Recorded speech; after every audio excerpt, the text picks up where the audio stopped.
Salam değerli izleyiciler, 19 oktyabr 2025-ci il Ramiz Mehdiyevdən sonra daha bir neçə iri çaplı keçmiş məmurun həbsi gündəmdədir. Ramiz Mehdiyevin ardınca artıq sabiq Milli Təhlükəsizlik Naziri Eldar Mahmudovun da həbsi gözlənilir. İspaniyanın Diario de Mallorca nəşri bildirir ki, Azərbaycanın Baş Prokurorluğu Palma şəhər məhkəməsi və Balear adalarının korrupsiyaya qarşı prokurorluğuna göndərdiyi məktubda Mahmudovlar ailəsi ilə bağlı məlumatlar təqdim edib. Bu barədə jurnalist Cavanşir Həsənli özünün sosial media hesabında paylaşım edib və bildirib ki, Azərbaycan prokurorluğunun bildirdiyinə görə hazırda sabiq nazir Eldar Mahmudov və digər şəxslər barəsində ayrıca cinayət işi aparılır. Bu iş Milli Təhlükəsizlik Nazirliyinin vəzifəliləri ilə bağlı araşdırmadan fərqlidir. Məlumata görə dövlət büdcəsindən mənimsənilən 29,6 milyon avro əvvəlcədən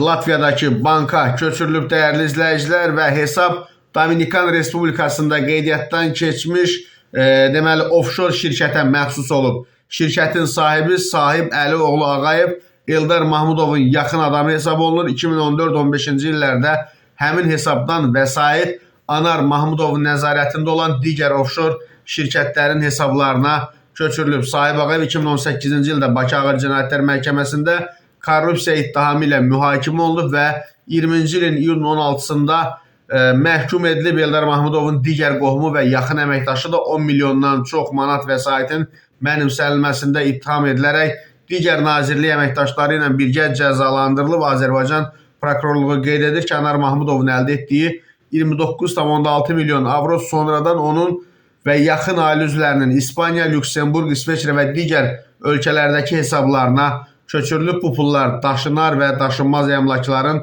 alınmasına sərf olunub və komissiya deməli raqatariyası zamanı əldə edilmiş məlumatlarda göstərilib ki, Mahmudov ailəsinin Azərbaycanda və Avropanın bir çox ölkəsində İspaniya, Almanya, Böyük Britaniya, Lüksemburq, İtaliyada 100 milyon avro dəyəri olan əmlakları mövcuddur. Azərbaycan Baş Prokurorluğu əlavə edib ki, bu aktivlərin hamısı Eldar Mahmudovun nazir təyin olunmasından sonra onun arvadı və uşaqların adına rəsmiləşdirilib. O vaxta qədər onların əhəmiyyətli gəlirləri olmayıb. Xatırladaq ki, bir neçə gün öncə Azərbaycan Prezident Administrasiyasının sabiq rəhbəri Ramiz Mehdiyev dövlətə xəyanət, korrupsiya və cinayət yolu ilə əldə edilmiş əmlakın legallaşdırılması ittihamları ilə həbs edilmişdi.